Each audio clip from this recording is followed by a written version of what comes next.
Menurut Michael Armstrong 1994, kompetensi merupakan apa yang orang bawa pada suatu pekerjaan dalam bentuk tipe dan tingkat perilaku yang berbeda.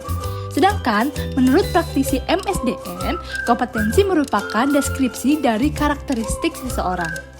Selanjutnya ada komponen kompetensi. Yang pertama ada motivize. Motivize merupakan motif, penggerakan, pengarahan, dan menyeleksi perilaku terhadap tujuan atau kegiatan tertentu. Kedua ada traits, yaitu karakteristik fisik dan respon konsisten terhadap berbagai situasi atau informasi. Yang ketiga ada self-concept, merupakan sikap, nilai, dan citra diri seseorang. Yang ketiga ada knowledge, yaitu pengetahuan atau inform seseorang dalam bidang spesifik tertentu. Dan yang terakhir ada skill, merupakan kemampuan untuk melaksanakan tugas fisik tertentu atau tugas mental tertentu. Next, kita masuk ke dalam pembahasan tentang perlunya kompetensi diperbaiki.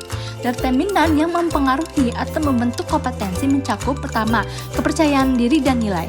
Kepercayaan diri dan nilai seseorang terhadap sesuatu sangat berpengaruh terhadap sikap dan perilaku seseorang. Yang kedua ada keahlian atau keterampilan. Aspek keahlian atau keterampilan ini memegang peran penting dalam membentuk kompetensi. Yang ketiga ada pengalaman.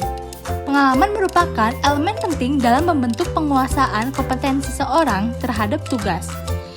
Yang keempat ada karakteristik personal. Karakteristik kepribadian seseorang turut berpengaruh terhadap kompetensi seseorang. Yang kelima ada motivasi. Motivasi seseorang terhadap suatu pekerjaan atau aktivitas akan berpengaruh terhadap hasil yang dicapai. Yang keenam ada isu emosional. Merupakan hambatan dan blok emosional sering membatasi penguasaan kompetensi. Dan yang terakhir ada kapasitas intelektual. Kapasitas intelektual seseorang akan berpengaruh terhadap penguasaan kompetensi. Selanjutnya, tingkat perbaikan kompetensi.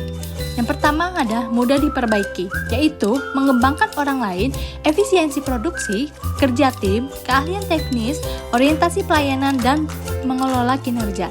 Yang kedua ada agak sulit diperbaiki, yaitu orientasi hasil, kualitas keputusan, pengaruh, penyelesaian konflik, dan pemikiran analisis kecerdasan organisasional. Yang ketiga ada sulit diperbaiki, yaitu inisiatif, inovasi, integritas dan kejujuran, pengelolaan tekanan kejiwaan dan pemikiran konseptualis, serta fleksibilitas.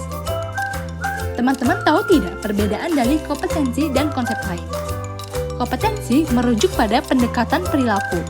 Perilaku tertentu dijadikan parameter untuk mampu melaksanakan pekerjaan secara efektif, berhasil, dan unggul atau superior. Kompetensi mempunyai perbedaan dari konsep komponen kompetensi, pemahaman kompetensi, pengetahuan seseorang, dan keterampilan perilaku. Selanjutnya, kita masuk dalam metode penelitian kompetensi. Alternatif untuk desain kompetensi mencakup pertama, desain studi terbaik atau klasik dengan menggunakan sampel. Kedua, desain studi pendek dengan panel ahli. Ketiga, studi terhadap pemegang jabatan dan pekerjaan di masa depan. Next, ada rancangan studi. Menurut Spencer & Spencer, rancangan studi terbaik model kompetensi dengan menggunakan sampel yang terdiri dari 6 tahap, yaitu yang pertama, ada menetapkan kriteria kinerja efektif. Yang kedua, mengidentifikasi kriteria sampel. Yang ketiga, mengumpulkan data. Yang keempat, analisis data dan mengembangkan model kompetensi. Kelima, validasi model kompetensi. Dan yang keenam ada mempersiapkan penerapan model kompetensi. Nah, kita sekarang akan masuk ke dalam tahapan untuk merancang studi kompetensi. Pertama, menetapkan kriteria. Menetapkan ukuran atau kriteria untuk mendapatkan kinerja unggul efektif dalam pekerjaan yang akan dipelajari. Kedua, mengidentifikasi kriteria sampel.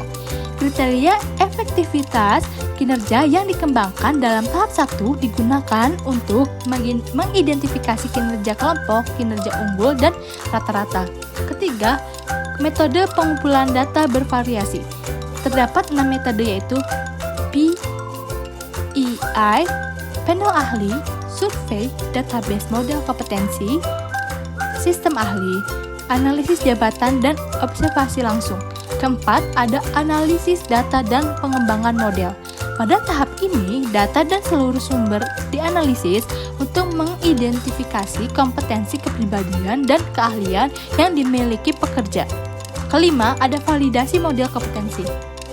Model kompetensi yang diuji dengan melihat jika model dimaksud memprediksikan kinerja dari orang-orang dalam kedua kelompok sampel pada waktu sama. Keenam, ada mempersiapkan penerapan model kompetensi. Apabila model ini telah divalidasi, model kompetensi ini telah dapat digunakan untuk berbagai keperluan. Untuk selanjutnya, ada 6 tahapan untuk mendefinisikan model kompetensi. Pertama, yaitu menjelaskan kriteria kinerja. Kedua, mengidentifikasi orang-orang untuk sampel kriteria. Ketiga, mengumpulkan data melalui BEI atau metode lain. Keempat, menganalisis data dan mengidentifikasi kompetensi. Kelima, mengesahkan model kompetensi. Dan yang keenam, ada mendesain aplikasi.